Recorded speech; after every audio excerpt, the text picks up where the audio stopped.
Majlis. Bismillahirrahmanirrahim. Assalamualaikum warahmatullahi wabarakatuh. Salam sejahtera, salam reformasi, dan salam ini kalilah. Baju saya ini kalilah. Saudara Julusdi selaku Timbalan MPN Negeri, yang berbahagia Datuk Seri Hafsah Harun, penasihat Parti Keadilan Rakyat Negeri Sarawak, rekan-rekan pimpinan daripada semua peringkat, daripada cabang, daripada negeri, dan juga mungkin ada rekan-rekan daripada Pakatan Rakyat, PAS dan DIP, terusnya tuan-tuan hadirin sekalian. Saya datang ini bukan ingin mengajar etik berenang. Tuan-tuan tahu di mana mau berenang. Etik tidak tahu di mana dia mau berenang, tapi dia tahu di mana dia mau berenang. Jadi kita sekarang ini pertama saya syukur kata Allah Subhanahu Wa Taala, malam ini malam yang ketiga saya buat ceramah, dan alhamdulillah nampaknya kebangkitan rakyat. Di Sabah tuan-tuan dan puan-puan, apabila Datuk Seri Anwar datang, dulu sebelum kami bersama dengan Datuk Fred dan Datuk Mijol keluar daripada Barisan Nasional, Datuk Seri Anwar mengakui bahwa 300-400 orang. Tapi hari ini tuan-tuan, tidak pernah Datuk Seri Anwar datang 1000 orang. Malahan puluhan ribu rakyat Sabah yang akan memberikan sokongan kepada Pakatan Rakyat. Kenapa kita mau sokong? Kita tidak sembrono, kata orang Indonesia. Kita mesti ada asas kita mau menyokong. Kenapa saya tuan-tuan? Saya bekas timbalan menteri di kerajaan pusat, pendapatan 40.000 sebulan. Sekarang Pak Sen pun tidak masuk. Naik ke kapal terbang, belon di Asia. Sebab tadi saya tunggu di lapangan terbang di airport 3,5 jam karena naik Asia. Kalau naik Mas pergi Sarawak 1.000 lebih, naik Asia 420 ringgit. Tetapi ini perjuangan. Dan sebagai ahli UMNO, sebagai timbalan menteri, sebagai bekas ahli majelis tertinggi, saya tahu dasar UMNO. Itu Z. Sebab saya 18 tahun dalam UMNO, ketua bahagian. Dan majelis tinggi, separuh daripada 18 tahun itu saya majelis tinggi UMNO. Dan saya tahu. Saudara-saudara sekalian, di samping itu juga, sebelum itu saya sebagai timbalan ketua menteri di Sabah. Jawatan nomor 2, satu step saya jadi ketua menteri. Ya, mungkin kalau belum ada rezeki lah. Tapi orang UMNO, pemimpin UMNO dia tidak suka orang pintar. Kalau kita vokal bercakap dalam Supreme Council, dia tak mau kita orang yang pintar. Dia mau orang yang bodoh, orang yang jadi yes man, orang yang jadi Pak Turut, orang yang jadi Pak Angguk. Itu dia suka jadi pemimpin sebab dia boleh kontrol. Dia pakai remote control daripada Putrajaya dan daripada pejabat UMNO. Kita tidak, tuan-tuan. Sebab saya ikrar kepada rakyat Sabah. Apabila satu ketika, tuan-tuan, sejarah sayalah orang yang bertanggung jawab memastikan UMNO Barisan Nasional perintah di Sabah. Pada tahun 1994 saya keluar daripada PBS masuk Barisan Nasional. Kenapa? UMNO kata, Lajim, kalau kamu masuk kami perintah, Sabah kami ubah. Okey lah. Kerana memang Sabah pada waktu itu di bawah kerajaan PBS memang kurang pembangunan. Di mana-mana tidak ada jalan raya. Listrik blackout. Air tidak ada. Ada air percuma, air hujan. Jalan raya sebegitu teruk, tuan-tuan. Dengan harapan bahawa kita boleh robah keadaan di Sabah. Rakyat dapat dipertingkatkan ekonomi. Kita mau rakyat senang. Jangan seperti sekarang. Negeri kaya seperti di Sarawak. Negeri Sarawak kaya tetapi rakyat masih miskin. Ya. Negeri Sarawak kaya tetapi pembangunan kurang. Saya tidak kata tidak ada pembangunan daripada Barisan Nasional. Tadi ada satu student daripada Unimas, daripada Tawau Sabah. Dia tanya saya. Dia kata, Tok, apakah selama ini Barisan Nasional UMNO tidak bagi pembangunan di Sabah? Saya kata, tak, saya tidak nafikan. Tetapi pembangunannya tuan-tuan tidak sama rata. Pembangunan tuan-tuan sudah sebagian besar ini sudah pergi ke Semenanjung. Jalan raya. Pergi ke Kelantan, naik Kelantan, 3 lorong. Balik pergi Kuala Lumpur, 3 lorong. Kita lorong berapa dari sini? Coba tonton pikir. Negeri kaya. Kita dalam Malaysia. Kita bentuk Malaysia itu tuan, kita bukan masuk Malaysia. Sarawak dan Sabah bukan masuk Malaysia. Kita bentuk bersama atas persetujuan para pemimpin yang terdahulu daripada kita. Sebab itulah kita ada 20 perkara. 20 poin tuan-tuan. Dan itu persetujuan kita. Dan itu juga sebenarnya sebagai satu ikatan perjanjian di antara kita menumbuhkan Malaysia bahwa Sabah dan Sarawak perlu ada keistimewaan. Itu sebab kita ada kabinet. Ada kabinet di Sarawak, ada kabinet di Negeri Sabah. Tetapi ini pun tuan-tuan, kabinet ini dipertikaikan oleh para pemimpin UMNO, Barisan Nasional. Apabila saya jadi timbalan ketua menteri, saya hadir bersama dengan menteri-menteri di Kuala Lumpur, mesyuarat. Dia tanya, Datuk, kenapa kamu ada lagi menteri pertanian dan perikanan Sabah? Kita pun sudah ada menteri pertanian juga di Semenanjung. Saya kata, itu jangan ganggu. Saya teringat di waktu zaman mendiang Datuk di Menteri Kerjaan Tempatan dulu, Amar Stevino. Dia bawa itu buku yang 20 perkara itu, Suruhanjaya Kobol. Dia pakat dengan saya. Dia kata, Lajim, kalau ada dalam kacau Sarawak punya Sabah, kita mesti hati, kita mesti lawan. Itu kita lawan. Kita buka. Kita kata, kamu bagi peruntukan 30 juta di Semenanjung, kenapa kami 10 juta? Apa beza tuan-tuan?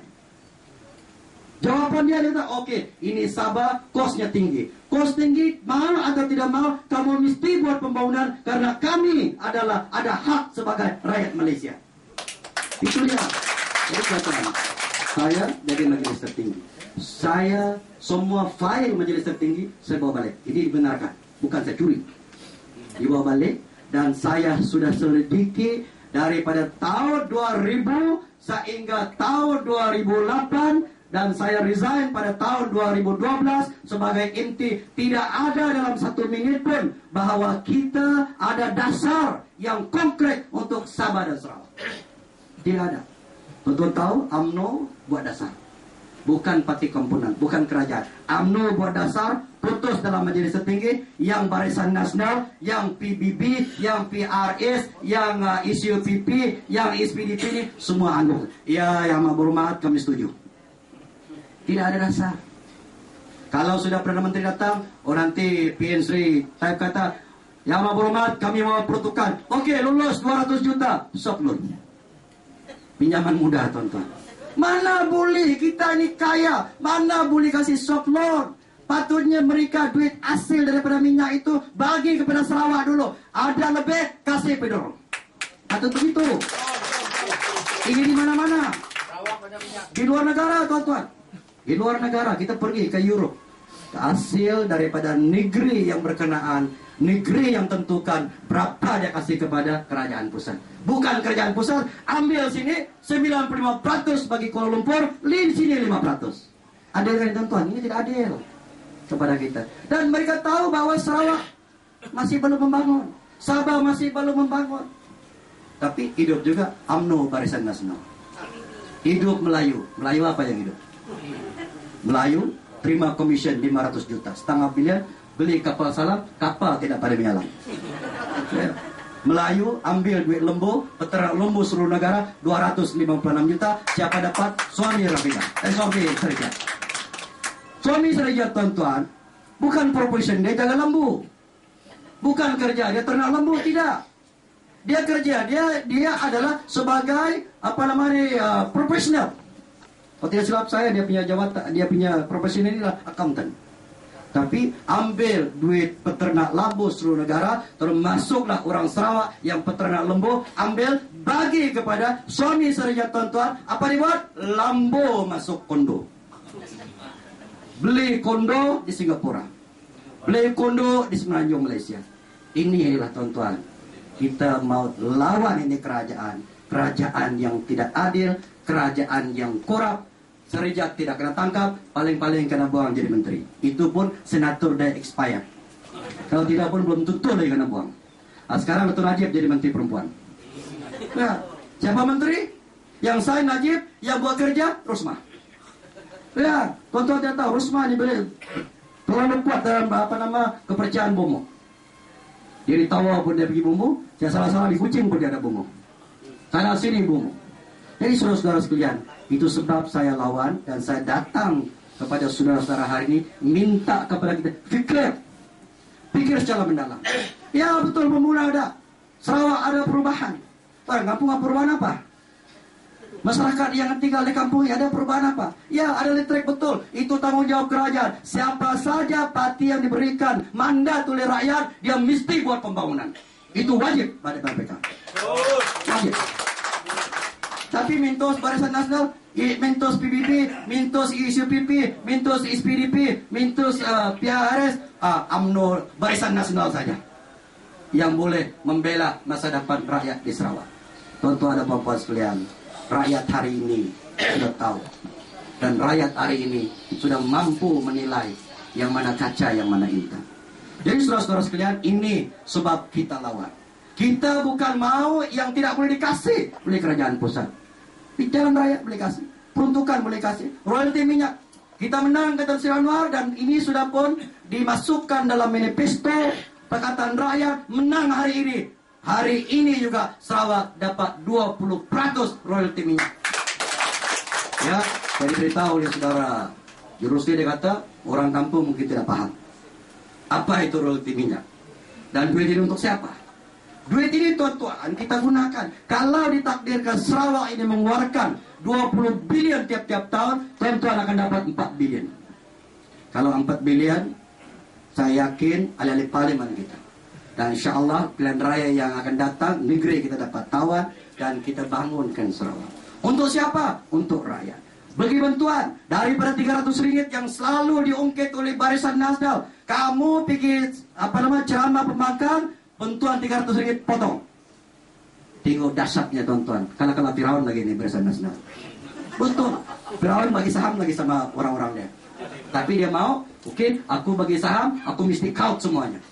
Termasuklah sungai yang mengalir pun dikaut oleh Firaun. Sama tuan-tuan, Barisan Nasional. Duit lembu ambil, duit balak ambil, duit kontrak ambil, duit beras pun ambil tuan-tuan. Tuan-tuan tahu kan siapa yang pengeluaran beras? Syed Mokhtar. Syed Mokhtar tuan-tuan, Tan Sri Syed Mokhtar ini dia punya serikat lebih daripada 30 serikat, semua dia punya.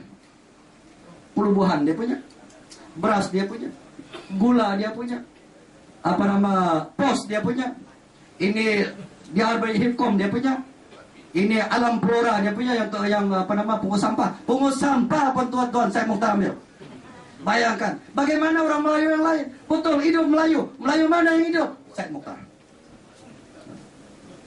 Banyak lagi serikat-serikat. Jadi di sini sama juga, Melayu hidup, orang Islam hidup, siapa hidup? Kroni Ketua Menteri. Nah ini ya.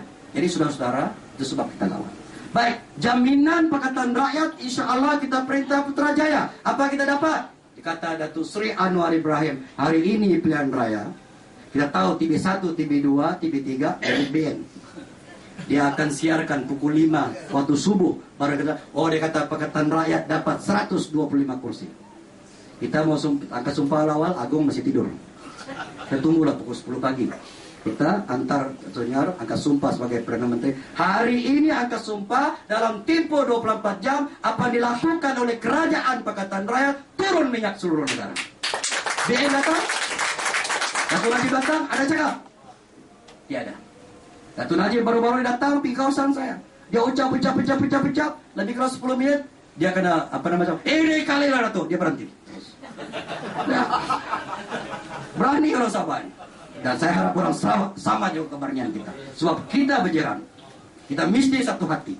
Jadi itu sebabnya malam ini, saudara-saudara, saya perjelaskan.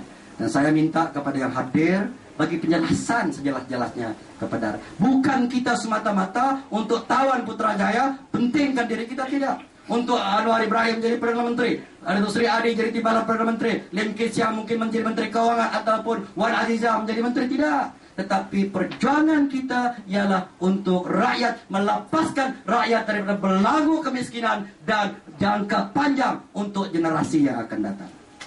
PTPK hapus. Bila hapus tuan-tuan, tadi saya berhadapan dengan anak student. Mereka pun anggu-anggu ditulis juga. Dia setuju. Sebab apa? Lapas belajar, bukan ada pekerjaan. Ibu bapa kena bayar. Sekarang ini dasar Barisan Nasional, siapa dapat bayar PTPTN langsai. Kita tahu bahasa mana langsai ini? Artinya bayar semualah, bahasa kita di Sabah. Langsai dapat diskon 20%. Mana orang kampung boleh bayar 60.000 tuan-tuan sekaligus? Pinjam 40.000, bayar 61.000. Pandai ini Barisan Nasional. Daripada PTPTN pun mereka sudah cari untung. Daripada ini bayar BRIM pun mereka untung. Blok sana, Roblox sini, GPJ tangkap orang, trafik tangkap orang, 1 kali sama 300, 2 kali tambah 600, pada ini Barisan Nasional, bagi 500, ambil sama rakyat 600. Ya, ini bukan betul, bukan bohong. Semua ini berlaku, tuan-tuan, kita tahu. Saya mau semua juga pasal kisah Lahadatul Penjerobohan. Tuan-tuan mau dengar ya? Pada kami, ini semua wayang kulit. Ya, confirm. Jenderal kata, 4-star Jenderal Tan Sri Hasim Husin, bekas Panglima Tentera Darat, mengatakan bahawa ini wayang UMNO. Sebab apa? Dia mau buat itu kerana dia mau sympathize ataupun seperti daripada rakyat, kononnya mereka mampu untuk menjaga keselamatan orang Sabah. Apa jaga? 10 orang kesian kita punya tentera dan polis terbunuh. Itu akan berlaku. Jadi tuan-tuan puan-puan sekalian, kisah di Lahadatul ini tidak akan meruntuhkan sokongan rakyat kepada kita. Lebih rakyat marah, orang suluk malah dianggap sebagai orang pengganas. Tuan-tuan dan puan-puan sekalian, mereka bukan semua suluk pengganas. Bukan semua orang suluk pengganas. Orang-orang suluk ni halus dan cantik-cantik tuan-tuan. Kalau anak-anak muda mereka, wanita mereka cantik-cantik. Ya. Tetapi oleh kerana salah kerajaan handle, salah kerajaan menguruskan tuntutan mereka. Mereka sudah jumpa dengan ex-Perdana Menteri Tun Abdullah, sudah bersetuju tuntutan mereka. Bukan banyak tuan-tuan, tidak banyak. Mereka minta bayar lamsam saja atas pertimbangan kemanusiaan, kerana mereka lah orang suluk lah yang paling miskin tuan-tuan. Ya, orang suluk lah paling miskin. Mereka tinggal di tepi-tepi pantai, tandas pun tidak senonoh, rumah listrik belum tentu ada. Mereka minta pempasan sedikit. Ini atas perundingan. Betul, apabila kita serahkan perjanjian itu dengan dibayar dengan berapa tuan-tuan biaran dia? 5.300 tahun sahaja. Jadi tuntutan mereka, oke, bayarlah sekaligus, mungkin barangkali 4-5 juta, bayar kepada mereka, dan mereka mau supaya diselesaikan. Tetapi tidak diselesaikan. Jadi orang suluk marah. Bila marah, ambil kesempatan para pemimpin UMNO Barisan Nasional, oke, kamu pura-pura lah sarang, kami janji kamu tidak akan terkorban. Ya, apa jadi kerajaan? 67 orang suluk yang terkorban, 10 angkatan tentera dan polis yang terkorban. Ini berlaku. Jadi saudara-saudara sekalian, soal Lahadatul ini tidak ada masalah. Ianya bagi baik kepada Pakatan Rakyat, dan ini pula dikaitkan Datuk Seri Anwar. Tidak heran TV3, TV1 yang kena tangkap 107 orang itu buat pengakuan bahwa mereka ini diarah oleh Datuk Seri Anwar. Tuan-tuan dan puan-puan sekalian, kalaulah betul pembangkang dan saya terlibat, senjata bukan kecil. Tuan-tuan bawa jarum, lalu diikut keselamatan, bunyi itu jarum. Kita punya keselamatan, pancis pun ada bunyi.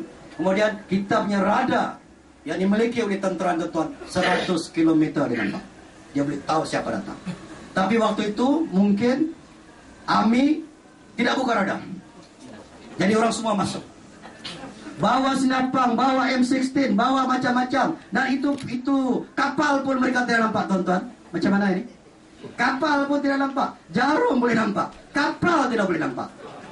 Orang orang daripada Vietnam, daripada Sarawak misalnya, pergi nelayan, salah masuk ke perairan Sabah, kena tangkap.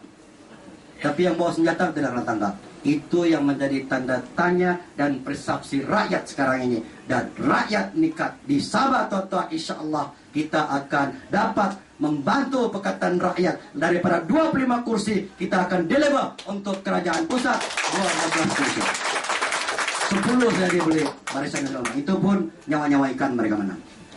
Ya, ada tempat yang nyawa-nyawa ikan Barisan Nasional menang. Jadi tuan-tuan hadirin sekalian, ini sebab kita lawan. Dan kebaikan bila kita perintah. Sebagaimana saya sebut tadi bahawa kita dapat 4 bilion, kita dapat macam-macam peruntukan. Kita bangunkan kawasan kita dan yang penting sekali kita tingkatkan ekonomi rakyat. Tidak ada guna listrik, tidak ada guna air tuan-tuan, tidak ada guna jalan raya cantik betul kalau kemampuan rakyat untuk bayar listrik dan air tidak ada karena ekonomi mereka tidak dipertingkatkan. Ini yang menjadi prioriti kepada Pakatan Rakyat untuk tingkatkan pendapatan rakyat. Seterusnya tuan-tuan di Sarawak ini saya tahu banyak akan diutarakan oleh pemimpin Pakatan Rakyat dalam tambahan ekstra manifesto peringkat negeri. Saya tahu. Tetapi di Sarawak, di Sabah tuan-tuan, kita sudah lancar manifesto kita untuk rakyat. Saya sebut tadi kita akan bina universiti sendiri. Anda step di bawah kerajaan negeri kita akan bina. Untuk apa ini universiti? Untuk minta puji tidak? Tetapi kita menyediakan peluang-peluang pendidikan terutama sekali anak-anak daripada kawasan luar bandar yang jauh dan mereka yang akan menuntut ini dan kita akan dapat tingkatkan modal insan kita dan bangun apabila mereka ini terpelajar dan mereka ini memegang jawatan, mereka lah yang akan membangunkan negeri dan negara kita. Ini dilakukan. Jadi saudara-saudara, saya sebut tadi ada beberapa perkara yang juga menjadi pertanyaan orang-orang khususnya orang Islam ataupun Kristian. Kalau UMNO datang orang Islam, kamu jangan sokong Pakatan Rakyat. Nanti Lim Kit Siang yang jadi Perdana Menteri, tuan-tuan masuk akal kah? Tidak masuk akal. Pasal orang Cina 60 kursi saja. 60 kursi tuan-tuan, 15 itu kuasa campuran. Kalau kita ambil pun kita boleh menang. Tetapi oleh karena kita bersahabat, maka keputusan kita di IP sekurang-kurangnya dapat 60 kursi. 60 kursi daripada 222. Ya. Jadi apabila tempat Melayu, ini Anwar Ibrahim kuda tunggangan di IP. Bila dia kita peraturan di IP, dia kata kamu jaga. Kalau ini Pakatan Rakyat perintah, hukum hudud semua kena potong tangan. Tuan-tuan, hukum hudud ini bukan senang kita laksanakan. Curi 10 sen, potong tangan lah, tidak. Curi susu di kedai oleh karena saya tidak ada duit, saya ambil itu susu karena anak saya mau menyusu tapi tidak ada duit, ambil, tidak ada potong tangan tuan-tuan. Dalam Islam patutnya kita tolong lagi dia, sebab dia menyelamatkan nyawa, ya, nyawa, tidak potong tangan. Dan orang Kristian jangan takut. Tiada masalah. Minum niklat. Ramai tidak masalah. Buat apa pun tidak masalah. Jangan salah dari segi undang-undang. Itu saja. Kenapa takut? Itu di kawasan Kristian. Kalau di kawasan orang Cina, jaga dia kata. Kalau ini Anwar, Adi menang, itulah hukum hudud. Kristian pun begitu juga. Di Sabah mereka sudah buat. Dia kata ini kalau Pakatan Rakyat menang, Datuk Lajim dan rakan-rakan Wilfred dan sebagainya, maka orang Kristian dipaksa masuk Islam. Dan buat sekarang dia bangkit soal Tun Mustafa dulu. Sebab saya juga dulu sebagai timbalan Presiden usia. Jadi dia kaitkan ini daripada timbalan Presiden usia. Untuk saya dia kata ini Datuk Lajim mesti dia kasih Islam. Tuan-tuan dan puan-puan sekalian, kita tidak ada paksaan dalam beragama. Sama ada yang Muslim atau non-Muslim. Orang Islam dan orang Kristian pulang kepada orang Kristian. Apa cara dia? Cara dia. Orang Islam, cara dia. Ikut peraturan, ikut undang-undang agama. Jadi ini isu, tidak ada lagi isu yang mereka timbulkan selain daripada menakut-nakutkan rakyat. Kalau perintah, huru hara negara. Tuan-tuan, sudah ada 5 negeri yang sudah kalah di tangan Pakatan Rakyat termasuk Perak yang dirampas semula oleh Barisan Nasional. Kenapa? Dia bayar 3 di undangan negeri, bayar 5 juta, maka perintahlah balik Barisan Nasional buat sementara waktu saja. Ya, insya Allah dalam pilihan raya ini kita akan ambil semula Perak. Jadi hadirin sekalian, inilah yang saya boleh kongsi kepada kita dan saya mengharapkan dan saya juga sebenarnya ditugaskan oleh Khairul Muhammad dan Sri Anwar bantu Sarawak, khususnya di kawasan Islam dan kawasan Bumi Putra, untuk kita penjelaskan tentang perjuangan kita. Sebab orang Sarawak belum pernah tukar kerajaan. Kami sudah 3 kali tukar kerajaan. USNO kita tukar. Berjaya, begitu strong. Dalam pilihan raya tahun 1985, tuan-tuan, apa Mahathir kata, saya sanggup Timbul Tenggalam bersama berjaya. Buka undi 6 kursi saya berjaya menang. Tahun 85 saya lawan. Kami lawan. Saya BBS. Saya pengasas BBS tonton. Itu dia. Jadi orang Sarawak belum lagi ada eksperimen tukar kerajaan. So kali ini kita bukan tukar kerajaan negeri, bantu untuk menukar saja kerajaan pusat buat untuk sementara waktu, karena kita juga akan tawan negeri tuan-tuan dalam pilihan raya yang akan datang. Jadi saya tidak berhasrat untuk panjang lebar, karena kita paham apa perjuangan yang sebenar, apa matlamat. Dan saya sebut tadi, saya terlupa sebut kepada orang tua-tua dalam manifesto kita, saya kata belum diedar lagi, yaitu bagi orang warga Mas, kita akan bagi bonus tiap-tiap tahun RM1.000. Ini dalam manifesto kita. Dia dapat RM300 sekarang, kita menang RM550 dan tiap-tiap tahun dapat RM1.000 bonus. Ini kita buat. Dan kita akan tukar sistem. Sekarang ini pakai IKASI. Dia mesti daftar IKASI, dia kata, oh, berapa anak? Berapa harta? Dan ada orang tua tidak dapat. Kita tuan-tuan insya-Allah asal umur lebih daripada 60 tahun atau ngam-ngam kata orang 60 tahun, pendapatan di bawah RM3.000 otomatis akan dapat bantuan RM550. Tidak payah isi borang IKASI. Kadang-kadang salah kasih dan pilih kasih. Bila salah kasih bagi pemangkap, bila pilih kasih bagi keruning. Nah, itu dia. Jadi kita hapuskan sistem IKASI, tuan-tuan, sebab kita harapkan para pemimpin di peringkat bawah. Ketua kampung tahu, ketua kampung di sini tahu siapa yang layak. Ya. JKK tahu siapa yang layak. Wakil rakyat oleh parlimen tahu. Adun tahu ini orang yang layak. Kita serahkan kepada pimpinan di peringkat kawasan DON dan parlimen yang menentukan siapa yang layak bersama-sama dengan pegawai daerah. Itu saja. Tidak ada borang IKASI yang disebut tadi salah kasih dan pilih kasih. Apalagi dasar yang terakhir, tuan-tuan. Dasar kerajaan pusat. Kami di Sabah ada dasar lain, ya. Karena Sarawak belum lagi buat dasar. Ya. Dasar kita, setiap orang yang tiada rumah, kita akan sediakan rumah. Dalam manifesto kita menyediakan 150.000 unit rumah seluruh negara setahun. Bukan 5 tahun, tuan-tuan. Setahun kita buat. Orang tiada rumah, kita bagi rumah. Dan dasar kita ubah. Bukan sekarang yang tiada rumah, kita pindah. Di mana dia tinggal dan tanah itu milik dia, atau tanah kerajaan boleh dia buat rumah, di situ kita buat rumah. Tetapi tidak seperti UMNO Barisan Nasional, dia pindah di kampung ini, dia suruh buat di rumah yang jauh-jauh. Itu bukan dasar kita lagi. Di sini tuan-tuan tinggal, di situ kita buat rumah. Berapa kos? 60.000 satu buah. Bukan yang buat 2 bilik saja. Kita buat 3 bilik, tidak kurang daripada 900 kaki persagi untuk kita buat rumah. Jadi ini dasar tuan-tuan dan puan-puan. Jadi terima kasih banyak kepada tuan rumah, terima kasih kepada Dato' Hafsah dan rekan-rekan yang kita lihat Dato' Hafsah pun sudah, kalau kira sudah bersalah tahun 87, tapi bangkit semula. Untuk siapa? Kalau untuk diri dia cukup, tapi untuk rakyat Sarawak. Yang lain-lain anak-anak muda, bisa kita bakal calon kita, insya-Allah akan diumumkan oleh Sri Anwar. Orang muda, profesional, kerja di bank. Ini tidak ada masalah. Jadi saya juga minta kepada masyarakat Islam, ya, saya tahu orang Bidayu, orang Iban, orang Cina akan menang. Tetapi kalau orang Melayu tidak menang 3, tuan-tuan akan rugi. Tuan-tuan tidak ada wakil di kabinet persekutuan daripada orang Islam.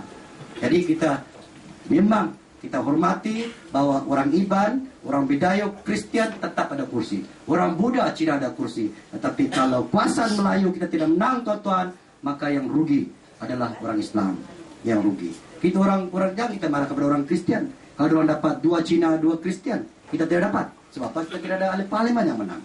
Jadi kita tidak mau hanya dilantik sebagai senator. Kita mau kemenangan rakyat dan dia beri bersuara di parlimen. Dan dia beri bersuara sekurang-kurangnya kalau dia jadi menteri, dia bukan menteri dilantik sebagai senator, tetapi dia jadi menteri wakil rakyat yang dipilih oleh rakyat daripada kawasan ini. Itu yang betul.